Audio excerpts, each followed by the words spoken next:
sementara berjalan di teman-teman ini mengenai masalah khidmat kepada guru musik.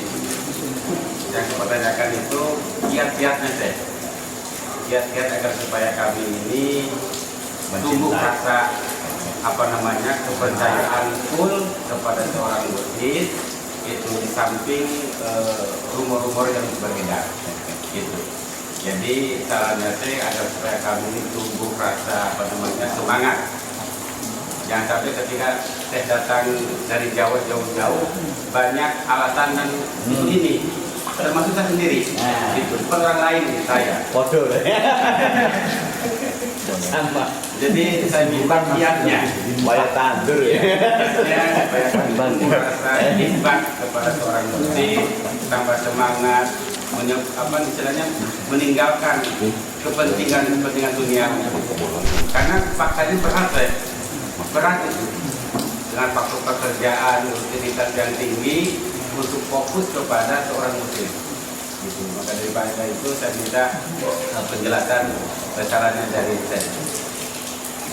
Dasar utama untuk cinta mau sampai berkhidmat, bahkan termasuk Borobudur itu sendiri, dasar utamanya adalah yakin kepada guru, bahwa guru inilah, mursyid saya inilah adalah wasilah untuk, kalau sering diistilahkan dalam kitab bertauhid, untuk menyampaikan saya pada utuh terbukanya hati saya untuk mencapai makom ma'rifatullah.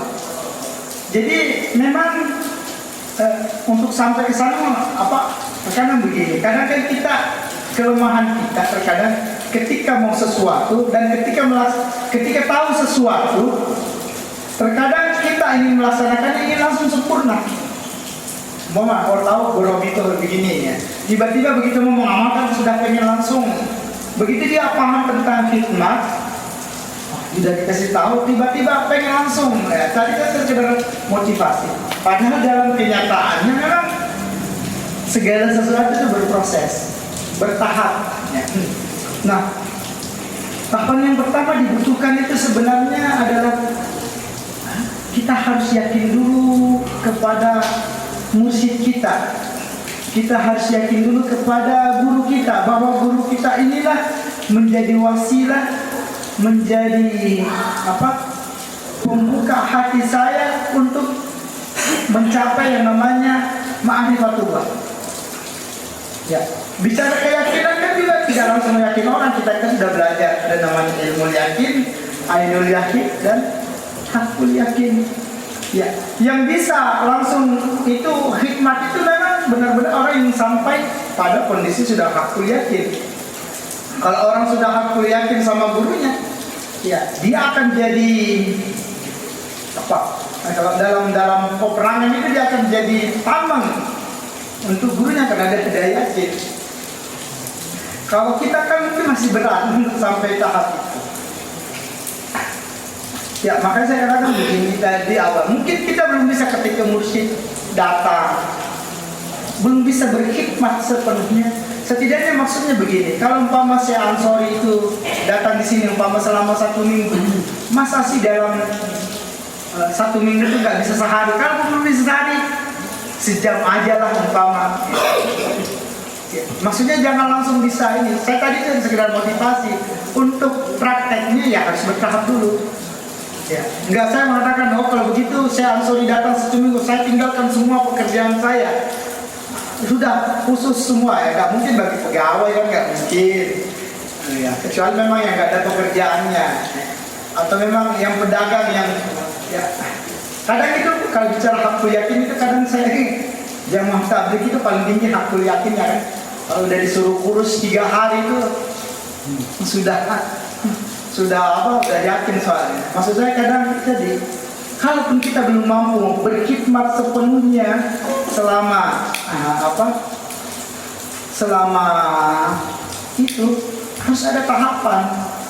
Anak saja itu kan tidak bisa langsung berjalan, ada proses bagaimana, dan proses itu jatuh bangun. Anak belajar berdiri kan jatuh bangun.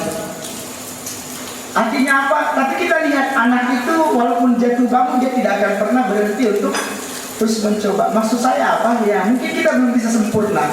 Mungkin dalam melaksanakan hikmah, zikir, thariqah atau apapun amal-amalnya kita belum sempurna, masih banyak salahnya. Dalam zikir kita masih banyak lalainya, belum bisa robita sepenuhnya. Ya nggak apa-apa. Kalau hanya 10 detik, 15 detik bisa hadir ya itu aja dulu. Yang penting kita istiqomah terus menerus. Jadi tipsnya yang pertama itu yakin dulu. Yang kedua laksanakan saja, lakukan saja. Walaupun belum sempurna, jangan nunggu sempurna dulu baru mau melaksanakan. Pokoknya kalau saya datang mau berkhidmat, kalau mampunya cuma sejam, ya kita sejam saja dulu. Nanti kan akan bertahap naik. Kan saya datang kan tidak sekali. Ya. Setidaknya maksud saya kalau cuma bisa sejam aja dulu. Berproses, bertahap, tidak akan bisa langsung sepenuhnya sama berwabito. Tidak mungkin bikin kita langsung sepenuhnya. Walaupun kita fokus tetap aja melenceng. Ya sudah kalau 10 detik aja mampu ya 10 detik aja dulu. Selebihnya lalainya nggak apa-apa. Seperti kata Ibnu Athaillah, lalaimu dalam zikir masih lebih baik daripada kamu tidak berzikir.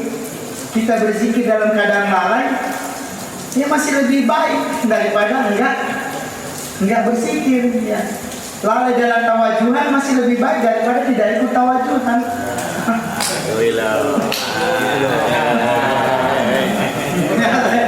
Saya kira itu. Berarti banyak lalainya. Tidak apa-apa dari banyak lalai sedikit.